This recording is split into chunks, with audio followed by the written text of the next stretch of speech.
Hoy en Retrobasket Spain nos vamos al 15 de mayo de 1988 y lo hacemos con este ejemplar de la revista Basket 16.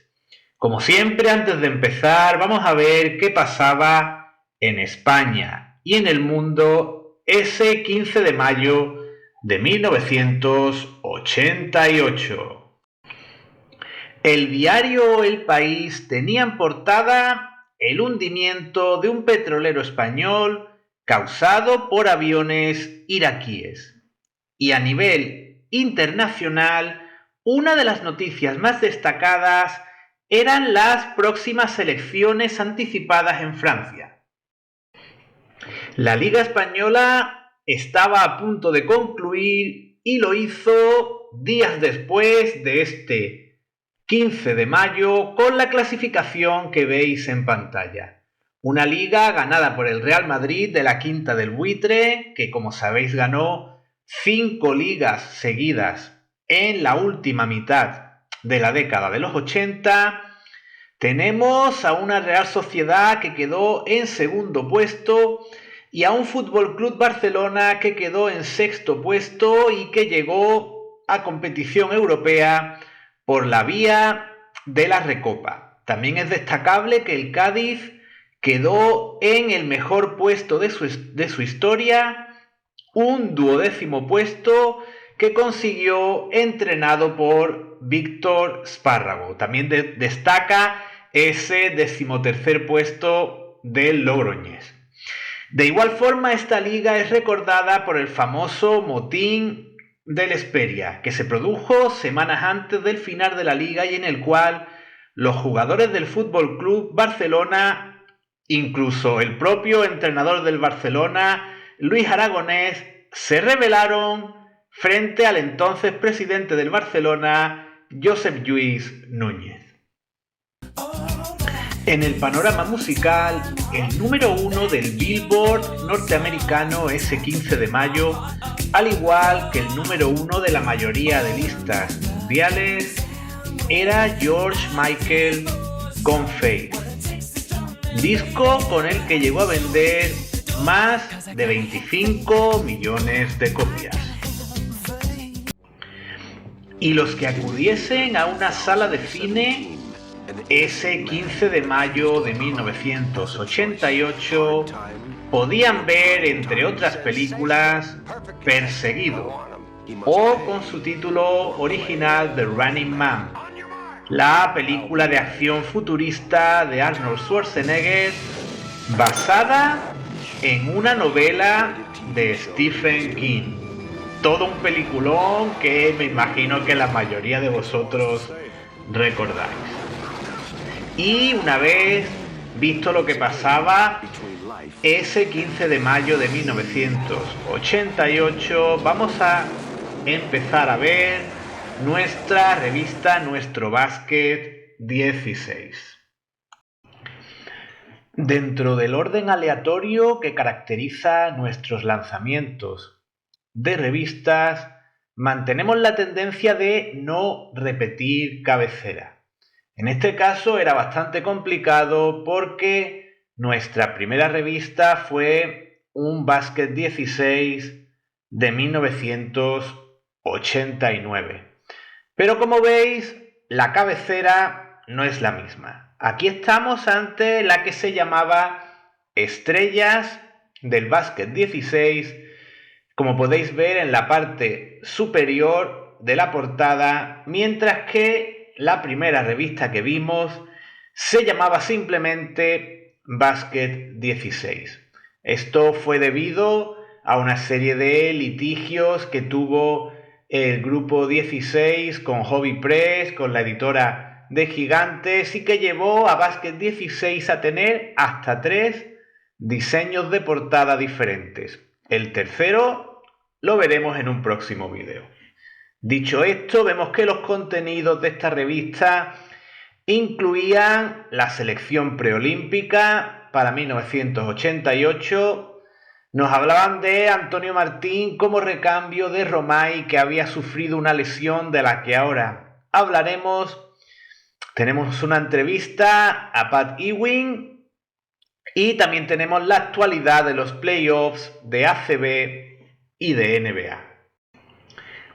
La estrella de la semana para Básquet 16 era José Antonio Montero, que probablemente estaba en el mejor momento de su carrera y que tenía en ese momento al Barcelona contra las cuerdas. Veremos esta serie de playoffs a continuación en las próximas páginas. En la sección de Buena Fuente nos encontramos con diversas noticias, por ejemplo, la operación de pólipos a la que había sido sometido Drazen Petrovic.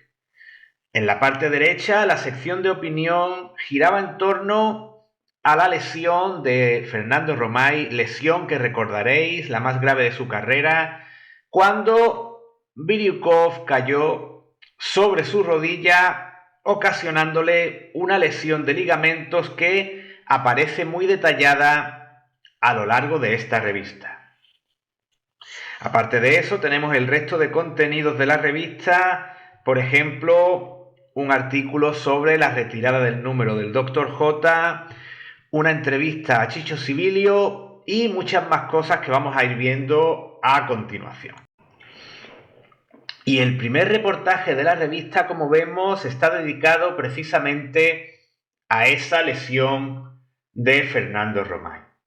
Lesión que fue determinante para el futuro del baloncesto tanto nacional como internacional en los siguientes meses, ya que por un lado, a nivel nacional, la pérdida de Fernando Romay fue clave de cara a lo que fue el devenir de los playoffs en la serie final frente al Fútbol Club Barcelona.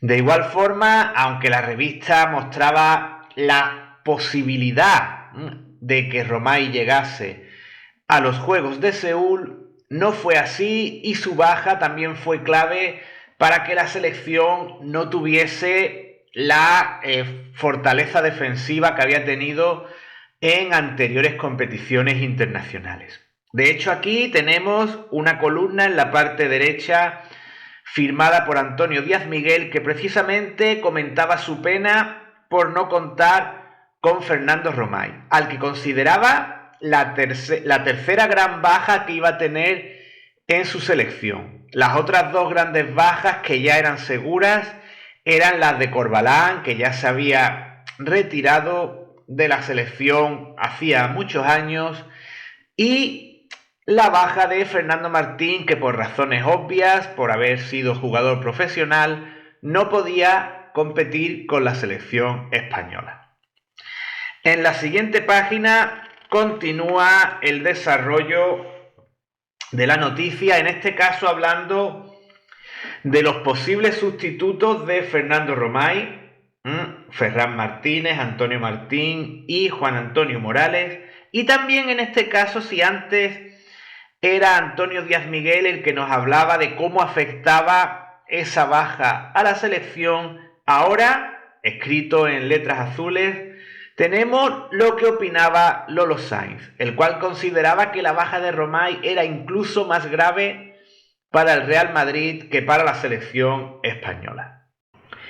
Y la información de los playoffs firmada en el caso de la eliminatoria Barcelona-Juventud por Ciro López, vemos que una revista es una foto fija de una situación que curiosamente después evolucionó de una u otra manera. En este caso, vemos cómo el Barcelona estaba contra las cuerdas frente al Juventud y cómo ese 2-1 a favor del Juventud ponía las cosas bastante complicadas para el Barcelona de Aito García Reneses.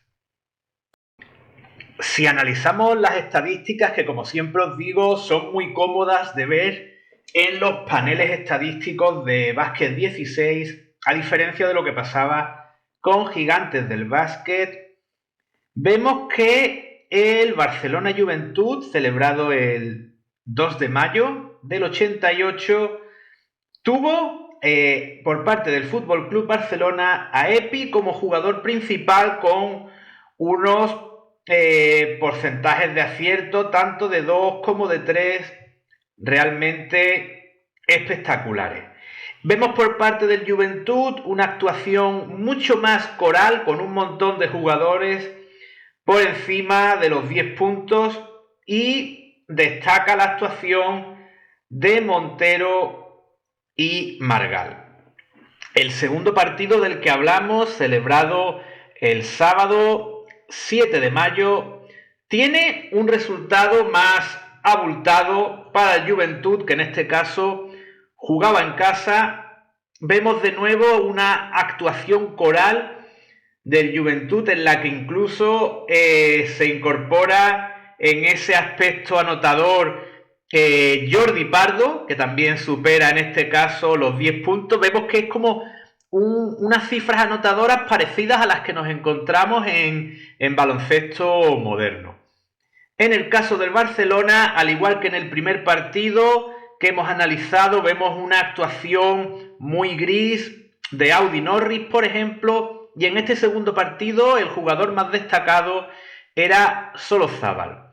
Y vuelvo a incidir en el hecho de lo curioso que es que en este momento parecía que la cosa podía decantarse del lado del Juventud y el Barcelona parecía que tenía la cosa complicada tanto en la eliminatoria como en la liga en general. Pasamos a la eliminatoria entre Real Madrid y CAI Zaragoza y volvemos a tener una foto fija, en este caso de un Real Madrid exultante que había ganado por 3-0 su eliminatoria frente al CAI Zaragoza, pero que, visto en retrospectiva, probablemente habría firmado perder alguno de sus partidos y no perder a Fernando Romay por la lesión antes comentada. De igual forma, podríamos decir que ese periodo largo de descanso que tuvo el Real Madrid se convirtió en lo que muchas veces ocurre en estas eliminatorias de playoffs, en una especie de caramelo envenenado, cuando parecía, todo hacía pensar que tener ese descanso, cuando el Barcelona iba a tener que jugar 5 partidos, debía ser algo positivo. También vemos en la parte derecha cómo Fernando Martín había firmado su contrato con el Real Madrid, un contrato cuyas cifras siempre eran objeto de especulación. En este caso aquí nos hablan de unos 80 millones de pesetas. Y si pasamos a lo que son las estadísticas, vemos un primer partido del lunes 2 de mayo en el cual el jugador más brillante del Real Madrid es sin duda Fernando Martín, con 29 puntos y grandes cifras tanto en porcentaje de acierto como en rebote. Y por cierto, con un 5 de 5 en tiros libres, que siempre Fernando Martín tenía esa fama de no tirar bien los tiros libres. En este partido al menos no fue así. De hecho, todo el equipo tuvo un fantástico 14 de 16. También destacable los números de Branson con 20 puntos y 11 rebotes. Por parte del CAI vemos un roster muy corto, 6 jugadores solo participaron y el jugador más destacado en este caso fue Piculín Ortiz con 33 puntos, nada más y nada menos, y 13 rebotes y con unos porcentajes de aciertos en el tiro muy destacables. El segundo partido del que hablamos, del sábado 7 de mayo, se dilucidó por un solo punto a favor del Real Madrid, partido muy disputado. Vemos por parte del CAI Zaragoza como, en este caso, no solo Piculín, sino que Lemon Lampley también tuvo una actuación muy destacada. Y también los números de Fernando Arcega, los dos hermanos Arcega tuvieron muy buenos números y Zapata e Indio Díaz también colaboraron en ese quedarse cerca de la victoria. Por parte del Real Madrid, nuevamente Fernando Martín fue el jugador más destacado, aunque en este caso se vio lastrado en buena parte del partido por las personales. Los números de Biriukov, Branson y Alexis también fueron bastante notables. A continuación tenemos un anuncio de Jaiber con Uliana Semenova y en la página derecha el inicio de lo que era el apartado estadístico. En el apartado de estrellas, que era el apartado como los ases, digamos, o los puntos marca, por así decirlo, el español más destacado era Creus y el extranjero más destacado era Hudson del Oximesa. Pasando a lo que eran el resto de estadísticas, aquí las tenemos de manera completa y vamos a verlas rápidamente apartado por apartado. En el apartado anotador, el máximo anotador de la liga había sido Kenny Simpson, que tras su paso por el Barcelona quiso demostrar en el TDK cómo de equivocado habían estado en dejarlo ir. Como triplista, el mayor triplista de la liga, veis que era Chicho Sibilio. El rey del rebote, sin duda, era Larry Michaud. En los tiros libres, el mejor tirador era Brian Jackson. En tiros de dos, teníamos a Davalillo del Caja Bilbao. Y el mejor triplista era Creus del TDK Manresa. Finalmente, el mejor taponador era Lemon Lampley. Y el líder de asistencias, todo un clásico en este apartado, como Pablo Lasso. Pasamos a los datos de primera B, que seguro que también son interesantes para muchos de vosotros. Y tenemos ante nosotros lo que eran los playoffs, que iban a dar como resultado que hasta 8 equipos subiesen a la Liga ACB en esa ampliación de número de equipos que iba a tener en la siguiente temporada. Y podéis ver unas plantillas realmente llenas de grandes jugadores, tanto nacionales como internacionales. Como siempre, para todos aquellos interesados en las estadísticas, las tenéis aquí ampliadas. Podéis detener el vídeo para ver las estadísticas de todos estos partidos en los que había jugadores como Villalobos, Orenga, los Smith en el Mayoral, o por ejemplo, si veis las estadísticas en estas últimas páginas, tenemos entre los máximos anotadores a Derrick Jervin, el hermano de George Jervin, que se fue a 46,6 puntos por partido, dejando a un anotador como Ray Smith en segundo lugar. Y aquí ya tenéis el resto de partidos y apartados estadísticos, y ya vamos a pasar a lo que es la NBA. Y como siempre, dentro de esa estética imbatible que tenía Basket 16, teníamos una intraportada que daba paso a lo que era la NBA, como veis aquí, con Michael Cooper, Magic Johnson y Byron Scott. Y a partir de ahí vamos a ir viendo todos los demás contenidos y vamos a ver lo que pasaba eliminatoria por eliminatoria. En unos playoffs en los que las cosas estaban más claras en el oeste que en el este. De nuevo, como decíamos antes, hablando del ACB, tenemos una foto fija de situación que vais a ver que era muy curiosa. Tenemos una eliminatoria Celtics-Knicks en la que Boston dominaba, pero no arrasaba con los neoyorquinos. Algo similar se podía decir de Atlanta Hawks y Milwaukee Bucks.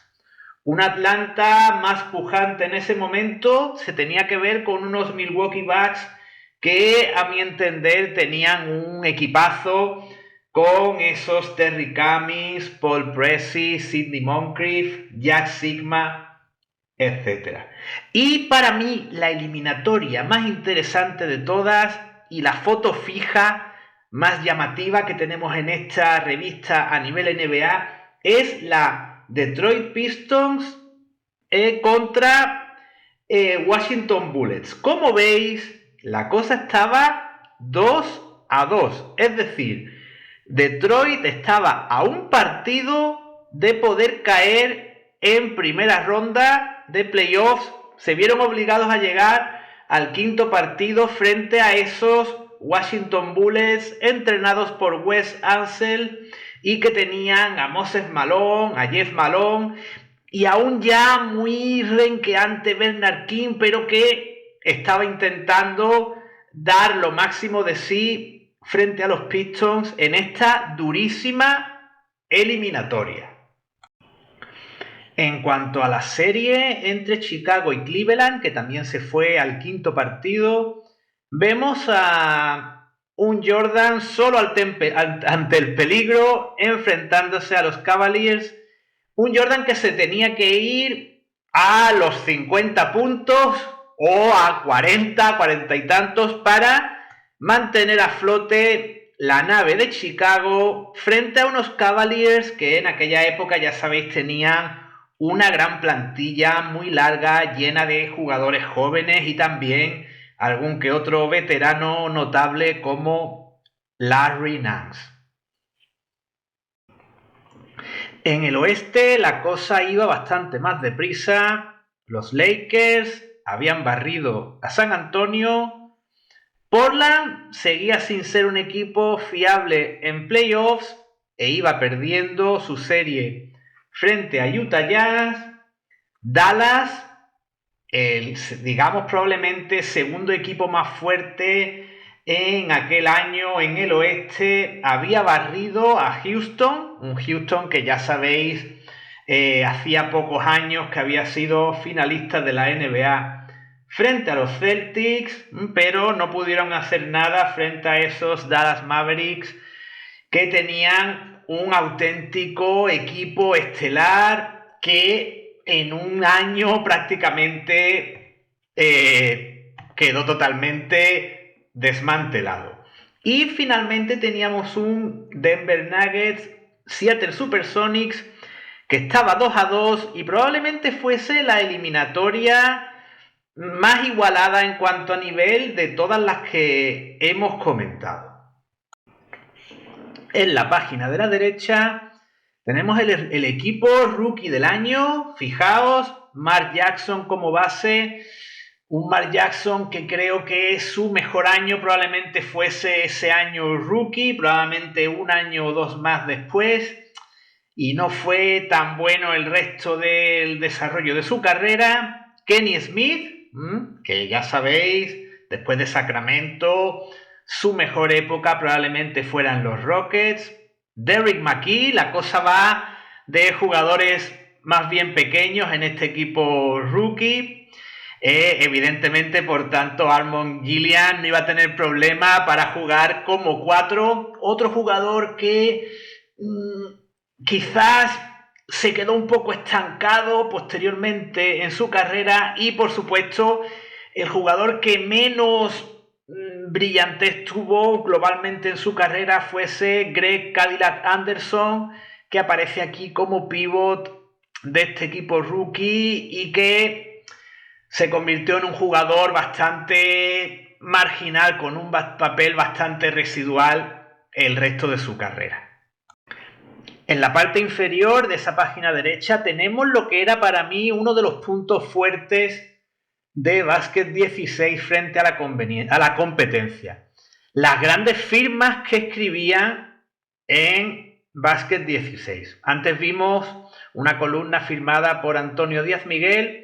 Y ahora tenemos al mismísimo Fernando Martín, que habitualmente, además escribía muy bien, firmaba su pequeña columna en Básquet 16. En este caso vais a ver la hora aumentada dedicada a Arvydas Sabonis y cómo Fernando Martín consideraba que Sabonis estaba predestinado a terminar en Portland probablemente mucho antes de lo que finalmente hizo por multitud de problemas de toda índole, físico, político, económico, etcétera, etcétera. Pero ya aquí Fernando Martín vislumbraba que Sabonis podía ser un elemento determinante para que Portland fuese un equipo ganador. Continuamos con la retirada del número del Dr. J en los Philadelphia 76ers. Retirada que para los aficionados españoles fue algo muy didáctico porque fue prácticamente la primera retirada de dorsal que pudimos presenciar. Vemos que también creo que el caso del Dr. J fue también un caso pionero en el hecho de que le hicieron una estatua, aunque después vinieron muchas más estatuas, creo que esta fue una de las primeras. Y de nuevo en la parte derecha tenemos otra columna, en este caso la columna de Vicente Salaner, que era realmente una manera de aprender un montón sobre baloncesto, sobre todo de baloncesto de base americano.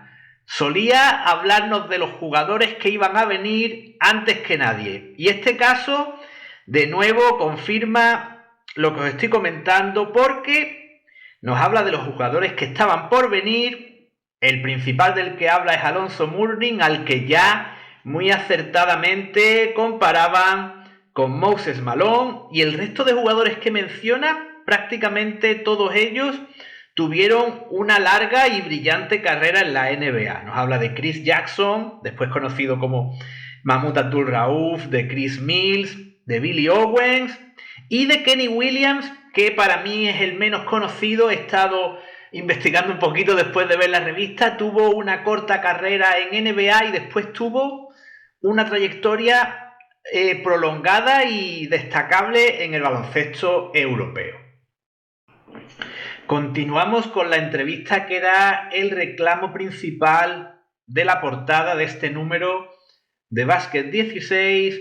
Una entrevista a Patrick Ewing que resulta muy ilustrativa para todo aquel que, según la edad y según la memoria, no recuerde que los primeros años de Pat Ewing en la NBA no fueron precisamente fáciles.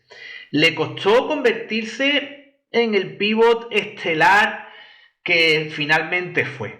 Comenzó su trayectoria en los Knicks, en un equipo que no atravesaba su mejor momento, con importantes problemas en las rodillas, se perdía muchos partidos en las primeras temporadas, su rendimiento no era del todo consistente como se esperaba de él, y aquí estamos justo en la frontera entre ese Pat Ewing que todavía no era una estrella y el momento en el que ya sí se convirtió en un pívot estelar en la NBA.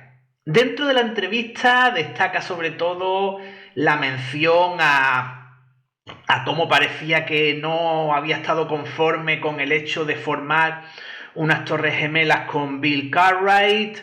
También nos habla de cómo se sentía con el entrenador que tenía en aquel entonces, con Rick Pitino. Hay también comentarios que parecen propios de un posible error de traducción en torno a una posible dificultad de coordinar movimientos por parte de Ewing, que no parecen que fuese algo posible que dijera con esas palabras en una entrevista. La entrevista también, como veis, está ilustrada con unas fotos realmente espectaculares. Ewing, entre otras cosas, también habla de su pasado en la NCAA, en Georgetown, lo importante que fue esa época para él, de lo importante que era en ese momento el novato Mark Jackson. No dejaba ningún tema sin mencionar, hablaba de su importantísimo salario en la época, con esos 3 millones de dólares que cobraba por temporada, que era realmente algo estratosférico en aquellos momentos, y creo que todos los que queráis recordar un poco más a Pat Ewing vais a disfrutar de esta entrevista. Un Pat Ewing, aprovechando aquí esa foto que aparece en el All-Star junto con Olajuwon, que precisamente en esa comparación con Olajuwon, en principio ni siquiera existía tal comparación, porque Olajuwon tuvo un inicio realmente explosivo en la NBA, con esas torres gemelas que sí formaba en este caso con Ralph Sampson y que llevó a Houston a un inicio fulgurante en la trayectoria de los Ayubón, llegando a la final contra los Celtics. Una final de la que os hablo, por cierto, en el vídeo de Superbasket de la revista del año 1986. En la sección People, lo más destacado era la retirada de Casey Jones, que finalmente recordáis que no fue así, porque después entrenó a los Seattle Supersonics en un periodo breve, pero entrenó a los Supersonics. Clyde Drexler, vemos que no estaba contento con Mike Schuller, cosa que no era de extrañar, casi nadie estaba contento con Mike Schuller. En el panorama internacional veis los resultados de Italia, Yugoslavia, Francia, Israel, diversas noticias del baloncesto europeo, por ejemplo que el Aris había ganado la Liga griega. Tenemos también en A Toda Cancha, veis la gran cantidad de jugadores de calidad que había en primera vez. Fijaos, Andreu, Villalobos, Orenga, Cuadra, Carbajo, etcétera. Continuamos, aquí tenéis para ver todo el resto de datos. Información médica sobre las lesiones de rodillas era otro punto curioso que tenía muy didáctico Básquet 16. En este caso nos hablaban de las lesiones de rodillas, aprovechando la lesión que acababa de sufrir Fernando Romay, aunque era el capítulo 2, en el número anterior ya habían iniciado los comentarios sobre las lesiones de rodillas. Y tenéis por aquí también las cartas al director, que entre otras cosas hablaban de Ramón Trecet, de Cerca de las Estrellas, de cómo veían que esos diálogos en medio de los partidos eran muy largos, cosa que sigue ocurriendo. Tenéis aquí también un anuncio de la exhibición de los Harlem Globetrotters. A continuación tenemos la entrevista que Ciro López le hace a Chicho Sibilio, una entrevista mucho más divertida, mucho más natural y cercana que la que antes hemos visto a Pat Ewing. Sibilio habla de su forma de ser, de los problemas que había tenido para llegar a donde había conseguido llegar en el Barcelona, de cómo los años le habían hecho madurar en su carácter y no ser a lo mejor tan impulsivo como había sido en su juventud. Y también nos comenta cómo veía el hecho de poder o no jugar en la selección en la siguiente convocatoria que había para el preolímpico y para la posterior Olimpiada de Seúl. Vemos a un Sibilio que parecía que ya veía difícil ir a la selección, comentaba que no le importaba, pero también hablaba de respeto a la decisión de Díaz Miguel. Hay que tener en cuenta que a poco que cayese cualquiera de los escoltas de la selección, él iba a ser el hombre que iba a ser llamado con total y absoluta seguridad. Cosa que no ocurrió, pero era una posibilidad que estaba ahí. En la parte derecha podéis ver otro de los grandes columnistas que tenía Básquet 16, en este caso Epi. Personalmente creo que tenía peor pluma, escribía un poquito peor que Fernando Martín, pero no obstante, una pluma, una firma igual de prestigiosa, igual de valiosa para esta revista. Y en este caso Epi nos hablaba de la ilusión que tenía yendo una vez más a la convocatoria con la selección de cara a ese preolímpico de Holanda y qué expectativas que tenía y cómo veía ese preolímpico. Proseguimos y lo hacemos con una entrevista realizada por otro de los habituales de Básquet 16, Sixto Miguel Serrano, que entrevistaba a Wallace Bryant, jugador que tenía un grandísimo prestigio en ese momento, después de su paso por el Barcelona y ahora había estado en la Liga Italiana, y en aquel momento se le consideraba un jugador de plenas garantías que fuera donde fuera siempre cumplía con su cometido. Desafortunadamente, precisamente su paso por el Caja Bilbao, que era el equipo por el que estaba a punto de fichar, no fue precisamente el más brillante de su carrera. Wallace Bryan nos habla en esta entrevista de todos los aspectos de su vida, de su trayectoria como jugador, de cómo le gustaba más jugar en España que en Italia, de qué jugadores consideraba que era mejores, de que ya la NBA había quedado atrás para él, que ya solo pensaba en jugar en Europa. Le hablan incluso de si consideraba que la pareja Simpson-Bryan era mejor que la actual pareja del Barcelona con Norris y McDowell. En definitiva, incluso nos habla de su nacimiento en Madrid, en Torrejón, y cómo se había producido ese nacimiento en tierras madrileñas. Una entrevista amplísima y una gran manera de conocer un poco más sobre Wallace Bryan. Y la sección gente de este Básquet 16 no tiene desperdicio. Tenemos por un lado a Mario Pesquera, que había sido fichado como flamante nuevo entrenador del Caja de Ronda, las discrepancias en torno a la permanencia o no de Trumbo en el Barcelona. Tenemos un equipo de baloncesto de la cárcel modelo que tenía, no podía ser de otra manera en aquella época, un americano estelar, un preso llamado Jesse James Button, que por lo visto era un jugadorazo. Tenemos a Andrés Jiménez, que había diseñado la mascota de la exhibición que iban a hacer los Globetrotters en territorio español, y la triste noticia del fallecimiento de la esposa de Nate Davis, víctima del SIDA tras una transfusión durante el embarazo. Finalmente tenemos a lo que consideraba el Básquet 16 que iban a hacer los 12 preolímpicos que iba a convocar Díaz Miguel, teniendo en cuenta que Díaz Miguel había escrito una columna al principio de la revista. La fuente era inmejorable.